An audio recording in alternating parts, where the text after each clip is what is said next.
नमस्ते। आज के इस एक्सप्लेनर में हम एक बहुत ही खास और ज़रूरी विषय पर बात करने वाले हैं। हम जानेंगे कि आर्टिकुलेटरी किनेमैटिक अप्रोच आखिर है क्या। आसान शब्दों में कहें तो ऑटिज्म स्पेक्ट्रम डिसऑर्डर वाले बच्चों के लिए उनके बोलने की कोशिश और असल में अपनी बात कह पाने के बीच जो फासला होता है, उसे पाटने का ये एक बेहतरीन साइंटिफिक तरीका है। चलिए समझते हैं कि कैसे हम बच्चों को उनकी अपनी आवाज़ खोजने में मदद कर सकते हैं। तो आज हम किन किन चीज़ों पर नज़र डालेंगे। सबसे पहले हम मोटर स्पीच से जुड़ी चुनौतियों को समझेंगे। फिर हम इस आर्टिकुलेटरी किनेमैटिक अप्रोच के बारे में गहराई से जानेंगे। उसके बाद हम मल्टी सेंसरी लर्निंग, रोज़ाना की स्टेप बाय स्टेप प्रोग्रेशन और सबसे ज़रूरी बात, रोज़मर्रा की बातचीत को कैसे बेहतर बनाया जाए, इस पर चर्चा करेंगे। चलिए शुरुआत करते हैं पहले हिस्से से, यानी the motor speech challenge. Autism spectrum वाले बच्चों के माता पिता अक्सर एक चीज़ देखते हैं, और सच कहूं तो ये बहुत फ्रस्ट्रेटिंग हो सकता है। एक तरफ बच्चा बोलने की पूरी कोशिश कर रहा है, अपना 100% दे रहा है, लेकिन दूसरी तरफ वो अपनी बात ठीक से समझा नहीं पा रहा। मेहनत और नतीजे के बीच की ये खाई सच में बच्चों और परिवारों दोनों के लिए बहुत निराशाजनक हो सकती है ना? अब सवाल ये है कि आखिर ये चुनौती है क्या। इसे मोटर स्पीच प्लानिंग कहते हैं। ये हमारे दिमाग की वो प्रोसेस है जो बोलने के लिए होंठ, जीभ और जबड़े के मूवमेंट को कंट्रोल करती है। इसे ऐसे समझिए कि एक बहुत बड़ा ऑर्केस्ट्रा तो है, लेकिन उसका कोई कंडक्टर ही नहीं है। ठीक यही चीज़ चाइल्डहुड एप्रेक्सिया ऑफ स्पीच यानी CAS वाले बच्चों के साथ होती है। उन्हें पता है कि वो क्या कहना चाहते हैं, लेकिन उनका दिमाग उनकी मांसपेशियों को सही सिग्नल नहीं दे पाता। तो जब दिमाग और मांसपेशियों के बीच इतना बड़ा गैप है, तो इसका समाधान क्या है? यहीं पर एंट्री होती है हमारे आज के अहम विषय की। आखिर ये आर्टिकुलेटरी किनेमैटिक अप्रोच है क्या? आइए अपने दूसरे भाग में इसी अप्रोच को अच्छे से समझते हैं। ये थेरेपी असल में करती क्या है? ये सीधे तौर पर होंठ, जीभ और जबड़े के मूवमेंट को टारगेट करके बोलने की सटीकता को सुधारती है। मतलब इसमें होंठ और जीभ के बहुत ही सिंपल एक्सरसाइज शामिल होते हैं, जैसे होंठों को गोल करना, ई और ऊ बोलते हुए होंठों को फैलाना और सिकोड़ना, या फिर अपनी जीभ से ऊपर के दांतों को छूने की कोशिश करना। ये सब सुनने में बहुत छोटे स्टेप्स लगते हैं, पर इनका असर कमाल का होता है। इस अप्रोच का एक बहुत ही अहम हिस्सा है इंटीग्रल स्टिम्युलेशन। ये एक ऐसी क्लिनिकल टेक्निक है जहां बच्चा अपने थेरेपिस्ट या माता पिता को बहुत ध्यान से देखता है और फिर बिल्कुल वैसी ही नकल करने की कोशिश करता है। ये पूरी तरह से डायरेक्ट और मल्टीसेंसरी मॉडलिंग पर टिका है।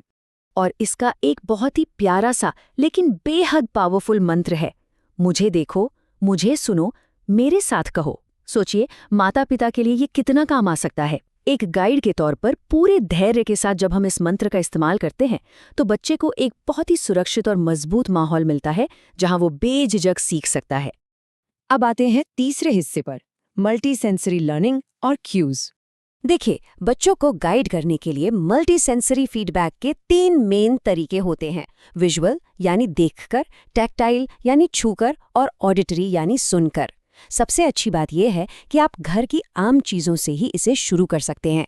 जैसे विजुअल फीडबैक के लिए एक आईने का इस्तेमाल करें ताकि बच्चा अपने चेहरे और मुंह के मूवमेंट को देख सके, या फिर जीभ को सही जगह लगाने का तरीका बताने के लिए एक साफ चम्मच या पॉप्सिकल स्टिक का इस्तेमाल करें। है ना आसान?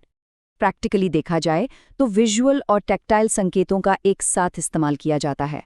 विजुअल क्यूज के लिए आप कोई खास आवाज़ निकालते वक्त अपनी उंगली से अपने होठों की तरफ इशारा कर सकते हैं, और टैक्टाइल यानी स्पर्श के लिए बच्चे के होठों को बंद करने का इशारा देने के लिए उन्हें हल्के से छूना या होठों का सही शेप बनाने में मदद करना शामिल है। ये जो फिजिकल फीडबैक है ना, ये बच्चे को एकदम सटीक तरीके से समझाता है कि आवाज़ निकालने के लिए अंगों को कहाँ होना चाहिए। अब हम चौथे भाग की तरफ बढ़ते हैं, step by step speech progression. याद रखिए, ये पूरी ट्रेनिंग एक लॉजिकल प्रोग्रेशन को फॉलो करती है। हम सीधे बड़े शब्दों पर नहीं कूदते। शुरुआत होती है छोटे छोटे सिलेबल से, फिर हम शब्दों तक जाते हैं और आखिर में पूरे वाक्यों तक। माता पिता घर पर एक सिंपल सी चेकलिस्ट बना सकते हैं। इन छोटी छोटी जीतों को ट्रैक करें। पहले एक सही आवाज़ निकालने पर टिक करें, फिर एक पूरे शब्द पर। जब हम किसी बड़े काम को ऐसे छोटे छोटे हिस्सों में बांट लेते हैं, तो बच्चों पर कोई प्रेशर नहीं पड़ता।